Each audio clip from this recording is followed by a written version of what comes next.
So thank you everybody for coming today. We're going to talk about eating for brain health. And my name is Andrea Nicolai, and I work for the University of Florida in the extension in Polk County. I'm the Family and Consumer Sciences agent. So if you can't see my video right now, that's me. And so I'm a registered dietitian, so I love talking about nutrition.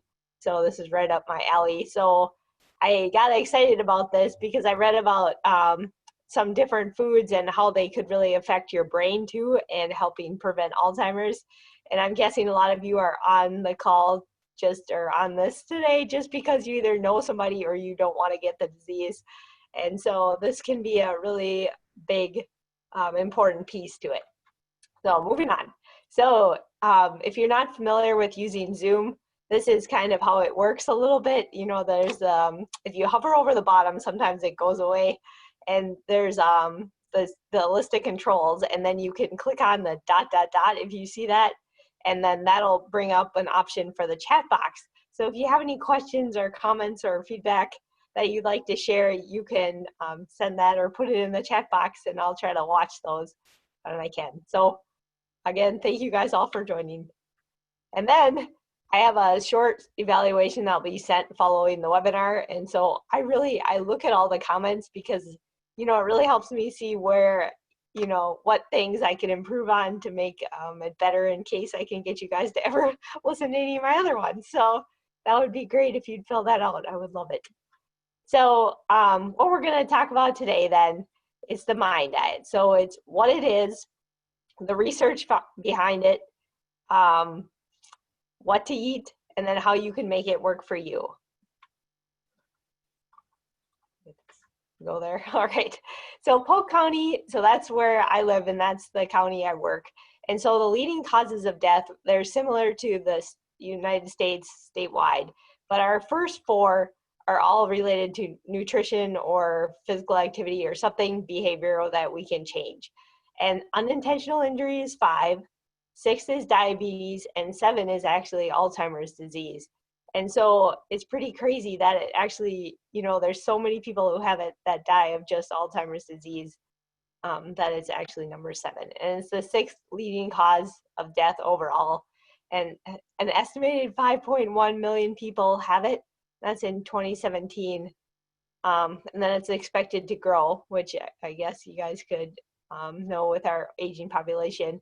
And then more than 2/3 of the people who have it are women. So just if you have somebody, you're a woman or you know somebody, you know, really, it's important, I guess, obviously. So what causes it, right? So there's different things, you know, and sometimes I have done this presentation similarly with a lady from the Alzheimer's Association. So she talks about there's 4 quadrants and there's different things that can affect it, you know, and so we're learning that things like social interaction and physical activity and then doing things to stimulate your mind, those all help, but it looks like what you eat can play a big role. And so that's why I was really interested in it, and I'm glad you're here. So it's just, there's like a lot of things, you know, it's not just genetics that play this role. And so we are finding like past evidence of, you know, looking at who has gotten it and who hasn't and trying to figure out what's the optimal foods to eat.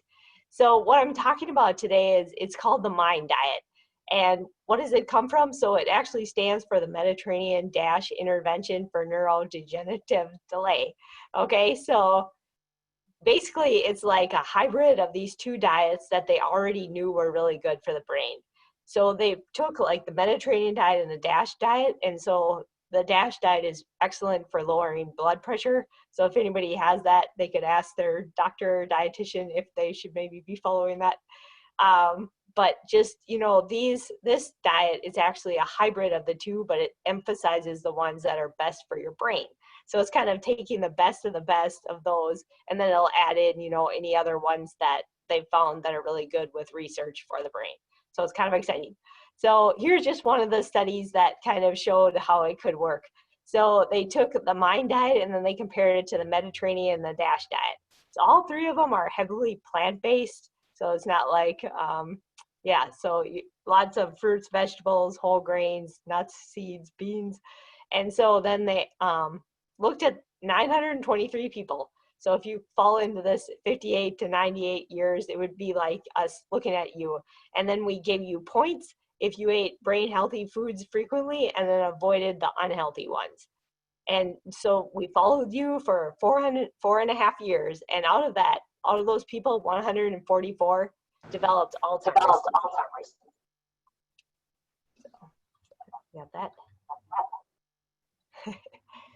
All right. So all three diets, when they're closely followed, so all three of them worked, right? They offered significant protection against Alzheimer's. It's kind of cool. So the Mediterranean diet, like people who followed that the most, they reduced their risk by 54%, the MIND diet by 53%, and the DASH diet by 39%. So when I'm looking at that, I would say, I would probably follow the Mediterranean diet, right? You're thinking, why would you follow the MIND diet? And so the thing is with the MIND diet, what makes it special is that when people just followed the MIND diet a little bit, there were a lot of benefits. Like people who just followed the plan moderately well, they were 35% less likely to develop the disease. And so that's like people who, you do it sometimes, you just pick some of it, don't do all of it. And so they found that with the Mediterranean, the DASH diet, it worked really well if people were doing it full out, all the time. It's great. But just with this one, even if you can do some of it and do it, some of it whenever you can, it's really helps you. So that's why I'm talking about it today. So the people who ate most like it were found to have a cognitive functioning equivalent of 7.5 years younger. That's pretty cool. And then the longer you follow it, the less risk you have. So even if you can take something today and change what you're doing to do more of it, that would be awesome. So I just wanted to tell you too, the US News and World Report, they put out on the best diets for each year, right? And that diet has to have some, effect like behind it. It has to work, top rated, nutritionally sound, and then safe. And so they look at all these diets, and I just wanted to tell you that overall with everything, not just looking at brain diets, just, with the health of us in general, the MIND diet was tied at number 5. So what I'm trying to say is that it's really good for you, even if you don't do it for your mind. It would be great for, your son or daughter who's 3 years old or something like that. That's good for everybody for just overall. And it's also the number 3 easiest to follow. So that's good, guys. We have that behind us. So what do you eat? So there's no food groups that are outright eliminated. So that's nice. Some of the diets are like, you can't have X, Y, X, Z, all this stuff. And then no unusual stuff. And there's something for everybody. So if you can find just one thing that'll work, that would be great. And I think you can. So here's what it is, right? All been waiting for. So 10 healthy brain foods, right, would be the leafy greens, nuts, berries, beans, whole grains, fish, poultry, olive oil, and wine. And so then there's the 5 that are unhealthy. And so these have found that the people who eat more like those tend to have higher risk of Alzheimer's disease and dementia. So that would be red meats, fried and fast foods, butter and stick margarine, cheese, and pastries and sweets. You're like, don't take my pastries and sweets or cheese, right? So here's what you do eat though. So green leafy vegetables, and we'll go through each of these. So I'm gonna make sure you remember them, right? No pun intended. So green leafy vegetables, 1 salad every day, 1 serving of some other vegetable, nuts, 1 serving daily, berries, 2 or more servings a week, preferably blueberries and strawberries, beans, 3 to 4 servings per week, whole grains, 3 servings daily, and then fish, 1 or more servings a week, poultry, if you might be chicken and turkey, at least 2 servings a week, and then olive oil, use that primarily, and then wine, limit that, but have maybe 1 glass a day. Okay, so if I can get the slide to move. Here we go. So what does this look like to you? So it's like, during your week, it would be having at least 3 servings of whole grains every day, a salad, and 1 other vegetable at least, and then maybe a glass of wine. And then you're having nuts on most of the days, beans, you have them every other day or so, poultry and berries at least twice a week, and fish, you include that at least once a week. So then you're doing that, and you're eliminating all these other things like the butter and the whole fat cheese and fried and fast food. So that's a lot. If I looked at that slide, I don't know. So that's why we're going to break it down quick. So what we have is the leafy greens. And I would say if you guys just do one thing, this would be a really, really good one. It's found to have impact over and over in the studies, and there's a lot of evidence behind it. So it's like green leafy vegetables, at least if you can have those like 6 servings a week. So that's almost something every day. And if you don't like salad, you're like, I don't like salad, what do I do? So you can cook them too. There's multiple options, but just kale, collards, beet greens, spinach, lettuce, tossed salad, all those seem to offer the greatest protection, okay? And so, the kale, you can put in slice out the leaves, put it in the oven, and you can make yourself kale chips. That still counts. So those type of things. But participants who ate, like the people who ate 1 or 2 servings of these green vegetables a day, they had a dramatic decrease in the rate of cognitive decline. So compared to those who ate fewer greens. So it's about equivalent to being 11 years younger. So the more you eat, the better of these.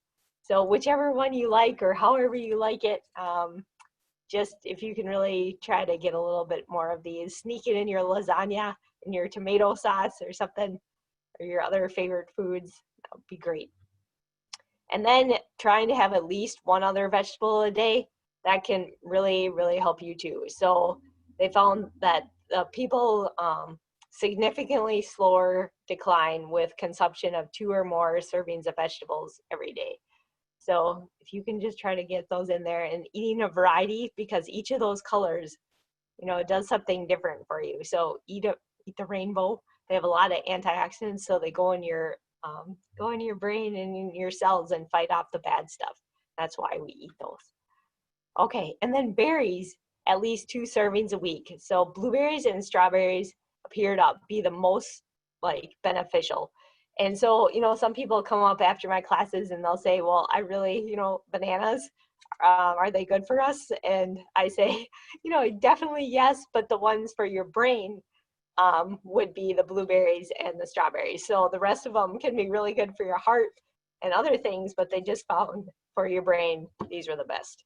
So blueberries, it looks like, help with memory, and strawberries with your motor function. So sometimes I think about that when I have trouble talking in my classes. So I probably needed to have more strawberries. So if you can do those things, they have a lot of phytochemicals, and they kill that bad stuff that we don't want. And then nuts, at least 5 servings a week. So that's about a handful, right? It's not the canister, but just having about 1/4 cup, or it's a shot glass if you happen to have that, which you're going to be using for wine from now on, right? So just taking like an ounce, a handful of that, and then having those most days, kind of have that as your snack instead of something like chips, because those can lower your blood pressure and help prevent buildup, because you want the blood vessels to be clear so they can take the blood to your brain. And it looks like walnuts are the king for this. So those are walnuts pictured right there. You can kind of see they look a little bit like a brain. So that helps you. But just more walnuts can improve your memory. It looks like they've done studies that it improves your concentration and the speed at which your brain processes information. So not a bad thing on the walnuts. And then legumes. So legumes are anything that's in a pod. So that would be like the beans, the peas, lentils, those type of things. Peanuts are also legumes. And so just having 1/2 cup cooked. So that's kind of like a bigger handful, right? I'm just trying to have that 4 times a week. And so however you have that, kind of the same thing. Maybe you're hiding it with the spinach, but they can be really good for you. And so they're really good for your heart also, but they help keep your blood sugar even. They do have carbohydrates, but they keep it even and like a steady blood sugar to your brain so you can think and provide that fuel that you need. And they also lower blood pressure, so it's worth that too. And then whole grains, so that would be at least 3 servings a day. So say right now you're having white bread or you have white rice for dinner sometimes. Maybe if you could change those to having a whole grain piece of bread, like a whole wheat or whole rye piece of bread, or having brown rice or quinoa as a whole grain. And so is millet. If you're thinking birdseed, it's delicious though, it's an option. So there's farro and amaranth and bulgur and buckwheat. So all those are great ones. Barley, just trying to have those things more. Oatmeal and popcorn are also ones. So just trying to have those because they help also. They have antioxidants and they help that keep the blood clear, right? Or the vessels clear so your blood can run through. And then fish, at least one serving a week. And they found that, people who have more fish than that, more fish than one time a week, it can help. But they found that even if you can just go at least to one, it's was a huge benefit. So just really trying, some people say, well, I like fish, I eat it a lot, but then, I look, we talk about what they're eating, the last 7 days, and there's no fish at all. So sometimes you like it, but you don't eat it. So really try to make it a point to do that one. And I was just reading before the class too. Sometimes people, say, I definitely eat fish. I just had a fried fish sandwich. And so they found that it actually reduces that omega-3 and you don't get the benefits as much. So trying to bake it or broil it or roast it or steam it or microwave it, pan fry it, I guess, but just don't fry it because it's looking like that doesn't have the same benefits. Then the fattier the fish they are, so if they're big and they have to live at the bottom of the water and they need that fat, those are really good for us. That fat is very healthy and that looks like it might help slow brain aging. It's that DHA and improve the memory and thinking skills. So, and it also can help build up, if any of you have studied a lot about Alzheimer's, but there's a related protein called beta amyloid. I know my mom mentions it sometimes, but it looks like, DHA helps prevent that buildup. So another good reason to eat fish. So poultry, and that would be at least 2 servings a week. So 1 serving would be the 3 ounce. So that's about the palm of your hand.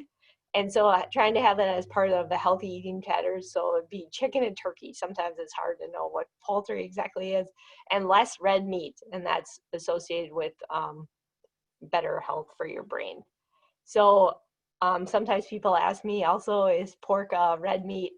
And it is. So I know they say the other white meat, but it's not.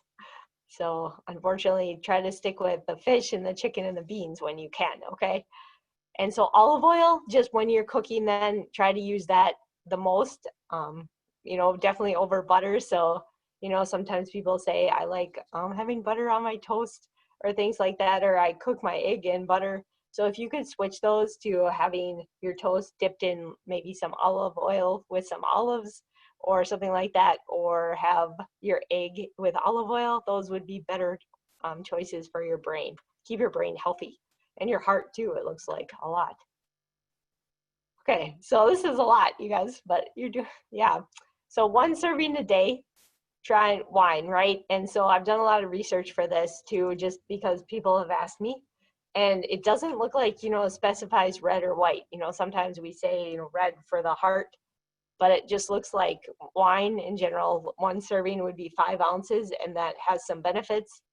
But one thing that's stressed over and over is that if you don't drink now, don't start because you think it'll help improve your health.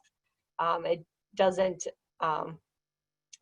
It's not one of those things we know for sure, but more evidence is finding increased chance of breast cancer for people who drink any. So just trying to get maybe antioxidants another way. But if you do drink, having wine and trying to stick with 1 glass would be the best option.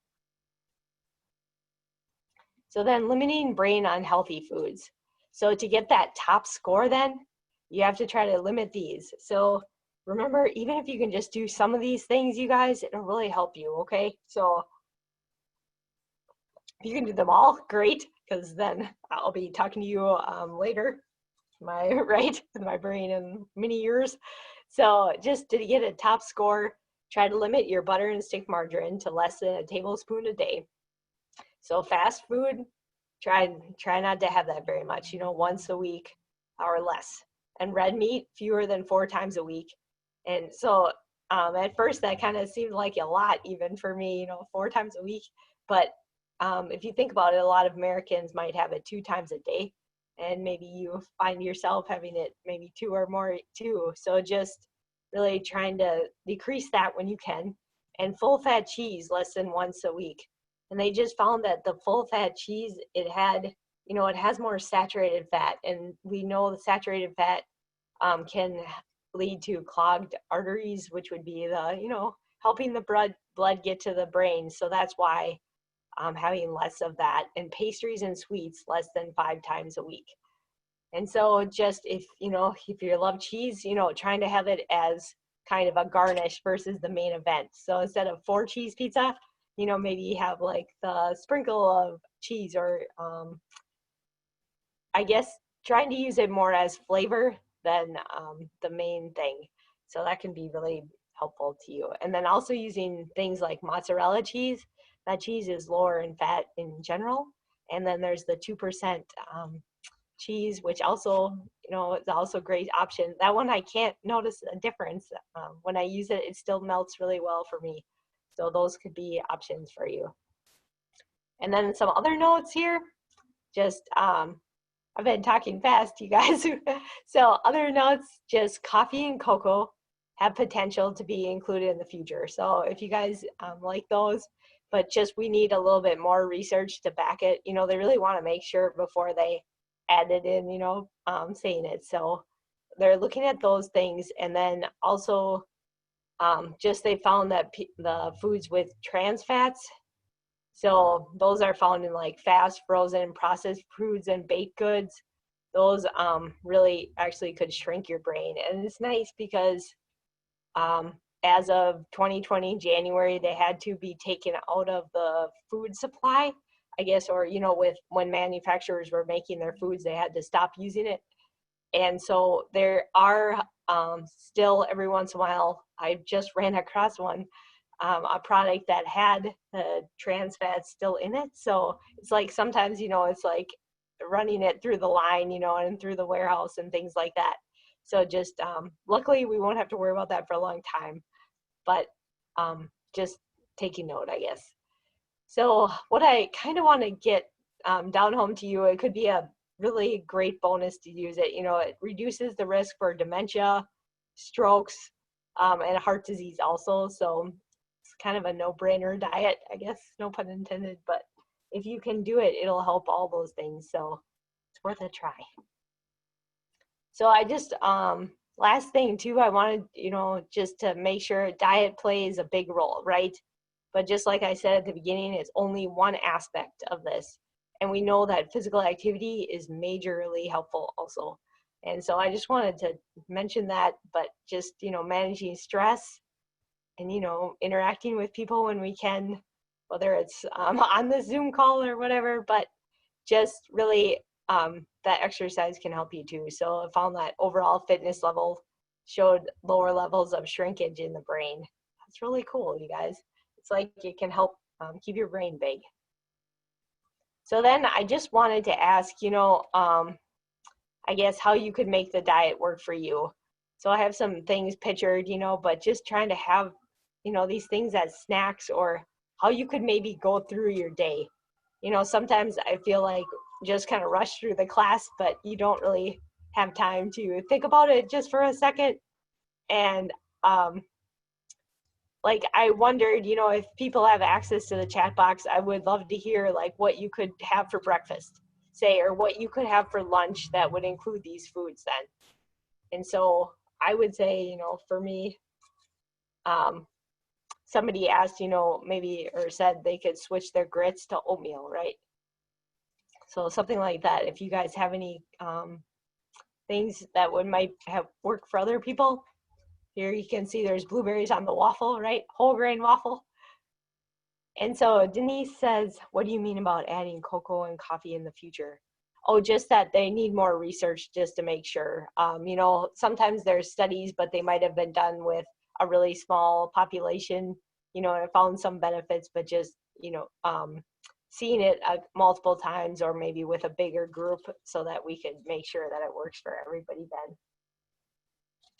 And so, yeah, Jan says avocado toast. Yeah, that'd be a good one.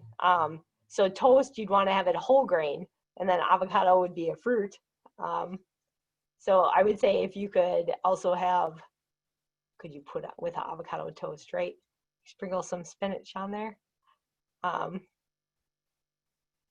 slices of chicken. And so just grits, they definitely, they are a grain, right? But we want to have whole grains, so that's the difference. So it's like there's this big category of grains. And so the whole grains it's when the whole kernel is there. So what they do to when they make white flour or white bread, they take off the outer portion of the grain, and then they take off the inner portion, which is the germ, because those are the dark parts. So they take off the bran and the germ to make it white. And it just so happens that those are the things that are really good for us. And the other part, it also has the white part, then it has carbohydrate and it gives you energy, but it doesn't have any of the bran, which would have the fiber. There's other nutrients like B vitamins. And then in the germ also has a lot of B vitamins and some healthy fat.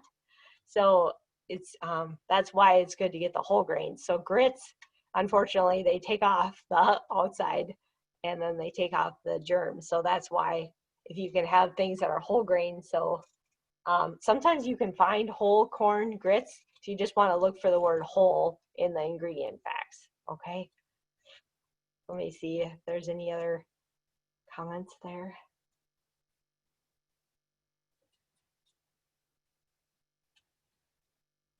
So yeah, where do eggs? That's a good question. You know, somebody else asked me about that one too, and it's just they're not. There wasn't enough. I asked the person actually who did the study behind this. I've gotten to hear her talk a couple times. She's actually died now, just a little bit ago this year, but she was the one behind starting this whole thing. And I asked her about that one, and she said, you know, there just wasn't enough research one way or the other to say anything about eggs. You know, it wasn't found to, you know, be huge for your brain necessarily, but not harmful either. So just about that, but eggs. And then vegan cheese, you know, it can be a good substitute for regular cheese. Sometimes I have to look at the ingredient list on there. Sometimes they're made up of some mystery type of foods, and sometimes just with a lot of oil and a lot of other fillers kind of, but there can be some vegan cheese that is pretty good for you. I've actually seen one made out of almonds actually, and then something else too. But they're really getting creative with the cheeses now. So I would just say, yes, it could be a better option. And usually they are lower in saturated fat, but I would check the label. So just make sure to look at that. And then are berries still valuable as cooked? Yes, looks like yes. So if you can put them in the blueberry muffin, I don't know about the mixes. Not sure exactly how much is still left in the blueberry muffin mix, but it's worth a try, I guess, getting it over the apple one. But just if you can add some in there, yeah, it's looking like that doesn't destroy it at all. Yeah, exercise is good. Yeah, you know, the thing is about this diet, it's probably not surprising for people. You know, it's a lot of foods that are on other diets too. Um, just reading what people were. Yeah, strawberries, wonderful in yogurt for sure.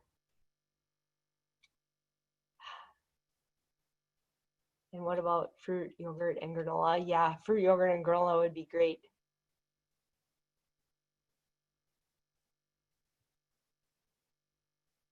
Okay, yeah, and she was just saying, you know, if you're trying to avoid gluten, you can still definitely have some of the whole grains. You can have whole grain corn and whole grain,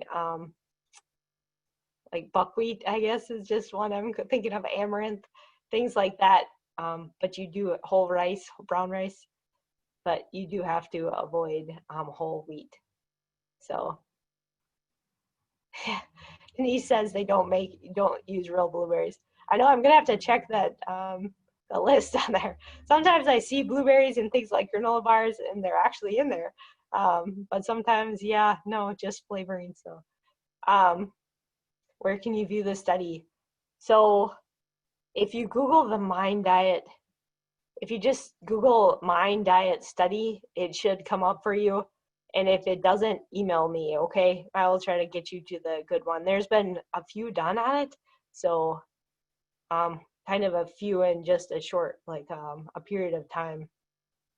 Oh God, she said she has bushes in the, or yeah, bushes in the yard. So email me later, and I'll be picking next year with you, maybe. And then copies of presentation. Yeah, if you want to just email me after this, so I'll go through the rest here, so wrap it up. But I just wanted to tell you, please complete the short evaluation. So I'll send that, right?